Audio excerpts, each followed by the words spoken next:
Giselle asked, have you ever skinny dipped? I wanted to be on my own that day, otherwise I probably would have taken her up on it. I would know what was going on, and I would gaslight myself and try and convince myself that I was being paranoid. This is where I wanna be, nah, nah, nah. Never ever gonna leave, nah, nah, nah. You ain't know you live for me. I'm like, nah, nah, nah, nah, nah, nah, nah. What's up guys? So today we're doing a question and answer video. You guys sent me in a bunch of questions. I'm gonna answer them today. Most of the questions were pretty much just about dating. Y'all nosy, you know that, right? But we're gonna get into it today. It's a really nice day, so I'm gonna answer one question here, then we're gonna get out of the house and get into some more of them. The first question is from someone named Ash, and she asked, what are my love languages? So my love languages are touch and acts of service. I'm definitely a very affectionate person, so I need somebody who's affectionate as well. And then acts of service, I always feel a little bit weird saying acts of service because I don't want someone to serve me, but I appreciate things like someone helping me out when I'm stressed at work, maybe stressed with needing ideas for my vlog. Somebody just helps me brainstorm ideas, or maybe even helps me film something. If I'm sick, someone checks up on me, brings me a glass of water when I'm stuck in bed. That sort of stuff really means the world to me. Anyway, we're gonna head up to the Dandenong Mountains and we'll answer some more questions while we're up there.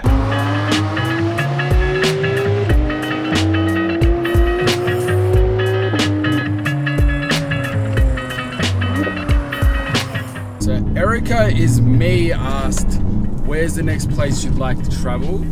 I think the next place I want to travel is the US, just because there's a lot of work opportunities for me over there.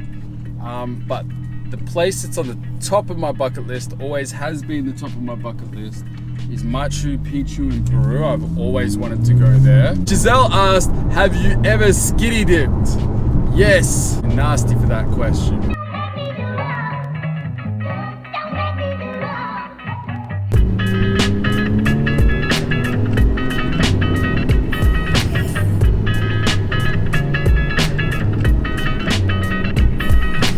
So Monique asked, what is the nicest thing that a stranger has ever done for you? And I would say when I was in New York, I met an amazing Uber driver. So I was having a horrible day and I was really in my feelings and I just needed to be on my own. So I decided to go and explore Central Park, and I ordered an Uber and it picked up the wrong person.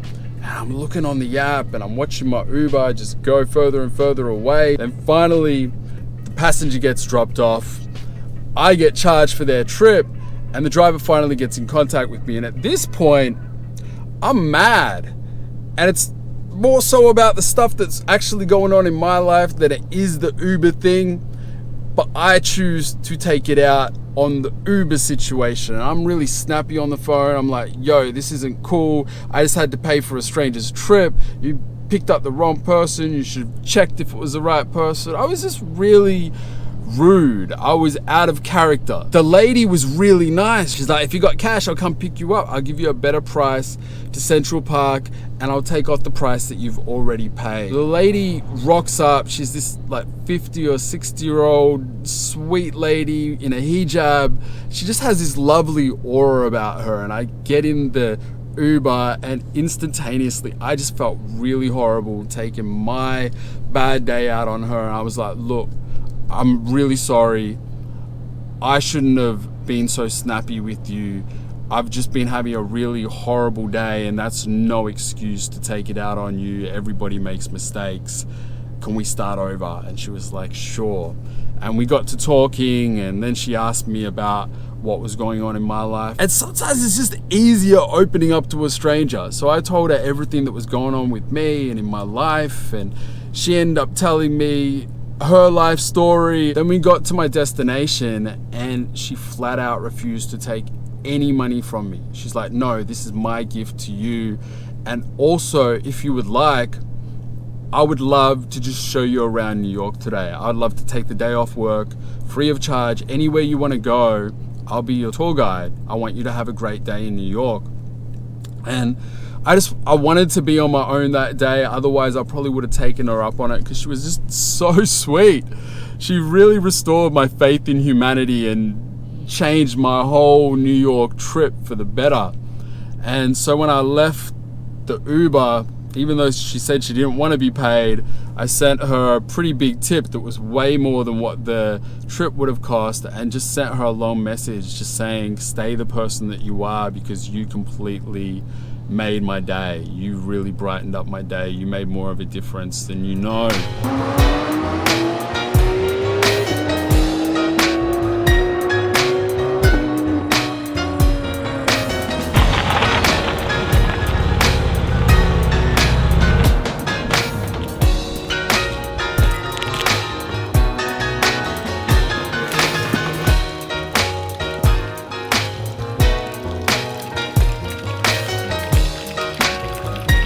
So Stephanie asked, what are some green and red flags that you look for in a potential partner? So I'll start off with the good stuff, the green flags. So self-awareness, that's a big one. Creativity, I find women who are creative really, really attractive. I love women who are adventurous, have a relationship with God, and they have to have some kind of a job or career. I'm not too fussy about what it is, but I need to know that they have some kind of hustle, because I'm the type of person, I want to be able to build something with my partner. I want to be able to build an empire with my partner, not for my partner. I want to know that years down the track, she's got my back and I've got hers, because I really believe that relationships are partnerships, that you hold one another up.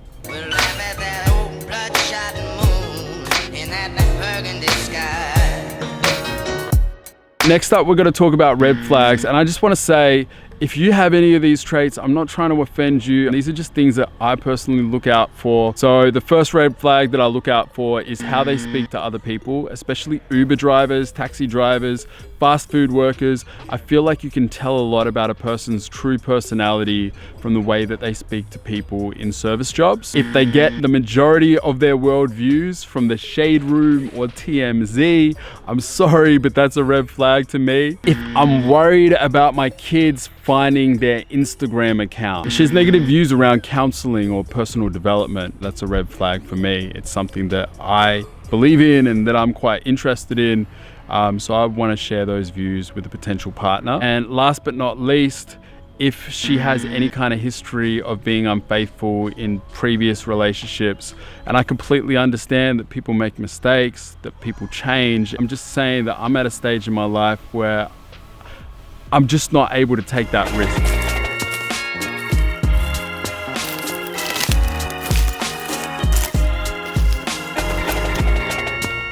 So Beverly asks, what do I think my girls are going to be when they grow up? So Ava wants to be a gymnastics teacher and Zoe wants to be a dentist, but there is a catch.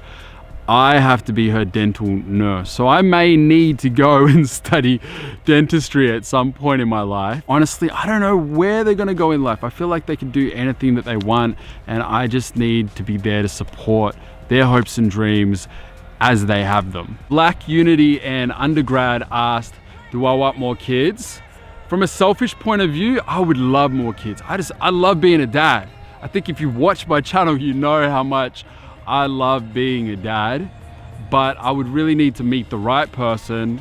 And then I still have some reservations about how will my kids feel about how they're with me 50% of the time. Then they have a sibling who gets to spend 100% of the time with me. Will that affect them? Will they be upset about that? And I still don't really know how I feel about all of that, to be completely honest. Nashi said, if you had a serious girlfriend, would you feature her on the channel? So once upon a time, I said I would never feature a partner in the vlogs, and my mind's kind of changed on that. I think if I was with somebody and I knew that they were with me for the right reasons, I probably would.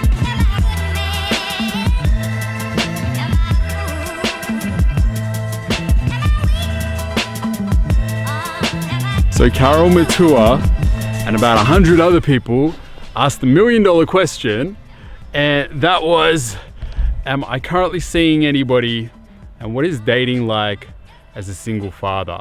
So I'm currently single.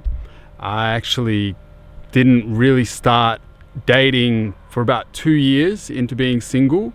I had some really full-on stuff going on in my life that was taking up a lot of my emotional energy and my finances, and I made a conscious decision that I was just going to focus on the girls and that I wasn't going to get involved in any kind of relationship while I was going through all of this stuff, because I just felt like it wasn't a healthy place to start a relationship. Dating as a single dad definitely has its obstacles.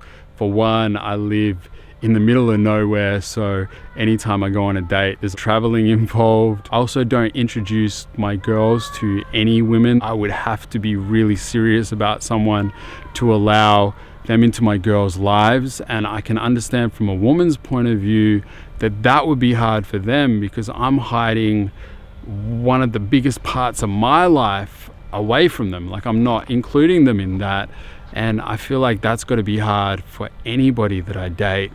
But I just don't want to risk breaking my girls' hearts if somebody is going to come in and out of my life. I feel like as their father, I have to set a good example. I have to be their role model. I can't be having different women coming in and out of their life. So that's hard, because I can only date when the kids aren't around.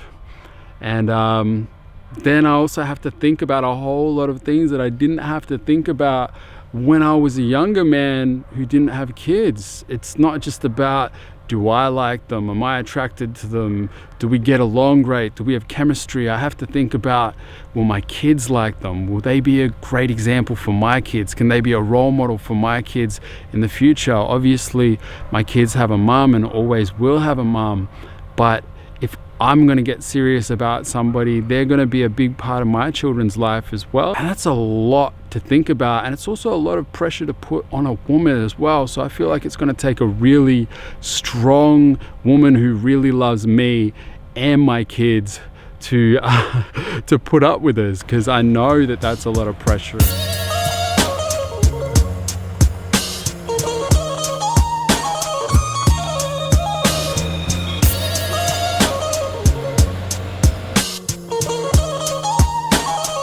Olivia asked, would I ever get married again? I would definitely get married again if I was to find the right person. I still believe in love. I still believe in marriage. I'm pretty old-fashioned when it comes to that sort of stuff.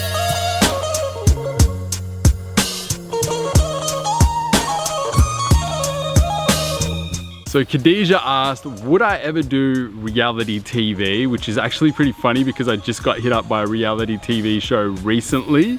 They wanted me to be on it. It was a dating show. I don't think I could ever do a reality dating show, but I would potentially be open to reality TV depending on what it is, so long as it's not one of those super drama-filled shows, if they exist. And if the bag was right, potentially do it.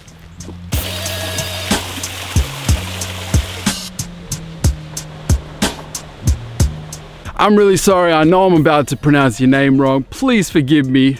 Dientja asks, how often do we go to church? So we recently just started going to church every Sunday again a couple of months ago. I just struggled to find a church that I really connected with in my new area, and it was something that I was really missing from my life. But we found a church that we really like, so it's good to be back at church again.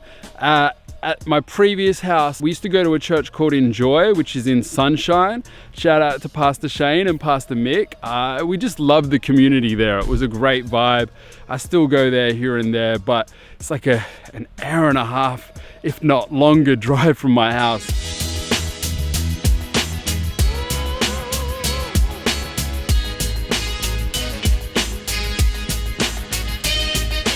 So Amal asked, what is the last random act of kindness that you performed? Honestly, I don't know if this actually counts, since I freaked the person out. It was pouring rain and the kids and I were driving somewhere, and we saw this lady standing at a bus stop, and it was one of those bus stops without the shelter, and she was just getting drenched. She looked miserable. So the only umbrella we had in the car was Ava's kid-size umbrella. And I just felt so bad for this lady that I said to Ava, do you mind if we turn back and give her your umbrella? And Ava was okay with it. And so we did a U-turn, we went and we pulled over, and I wound down the window. I'm like, excuse me. She didn't raise her head at all. She just kept her head down. I think maybe she thought I was some creepy guy trying to talk to her or something. So to lighten it up a little bit, I said, my daughter would like to give you her umbrella. We saw you standing in the rain and we just wanted to offer you her umbrella. And then she looked up and she's just like, no. Like, she still seemed a bit freaked out. I just left her. I was like, all right, have a nice day. And we left, and Ava's like, why didn't she want our umbrella?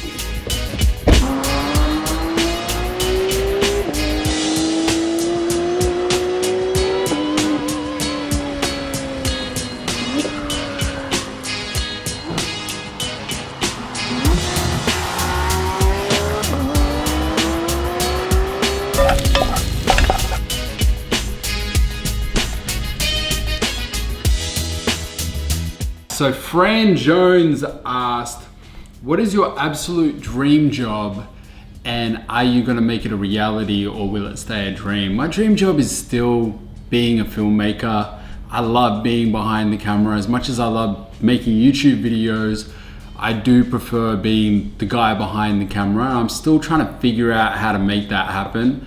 I mean, I have my kids, have a lot of responsibilities with them. There's not really opportunities for a filmmaker where I am right now. So I'm just trying to figure out how to make all the pieces fit so that I don't have to give up on my dreams and I still can, you know, slow down on social media and go back to more traditional filmmaking. But at this point in time, I just don't know how to make it happen. And the kids are my first priority. So I'm just focusing on them now, and that's why I'm still, you know, doing YouTube as much as I am. I'm just trying to pay the bills and feed them, and Raj is mad because he wants my food. So the last question is from Atuna. It's one I wasn't sure if I was going to answer or not, but whatever, I'll talk about it a little bit. She asked, did my divorce affect any of my friendships? And yeah, it did. It did, unfortunately. I think most people who go through a divorce, they do lose some friends. People take sides. I feel like mine was a little bit different. I feel like if I hadn't had this whole social media thing, it may have been a little bit different, because something I noticed was the people I lost mainly were the people who were always excited about the perks of being friends with a famous vlogger.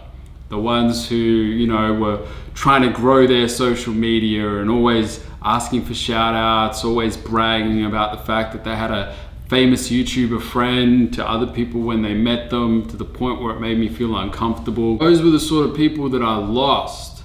And it really made me realize that I had clout chasers in my circle. And there was one guy I always kind of knew was a clout chaser. When I first started hanging out with him, he was buying me expensive gifts. He was just a little bit too over the top trying to be my friend, and people would warn me about this guy and I kind of saw it, but I let it slide because I always like to see the best in people.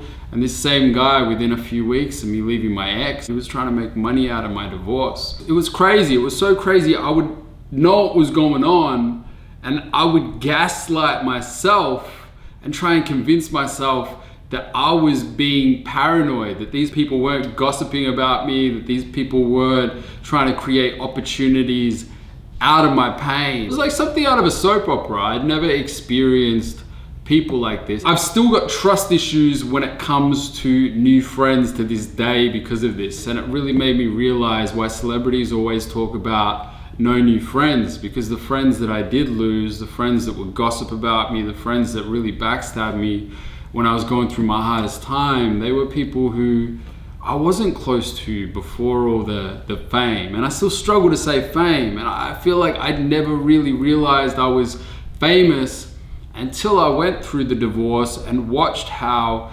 the leeches started scrambling to try and, you know, pick up the scraps of whatever they could get. Yeah, there was definitely some people who really let me down when I went through that hard time. But it is what it is.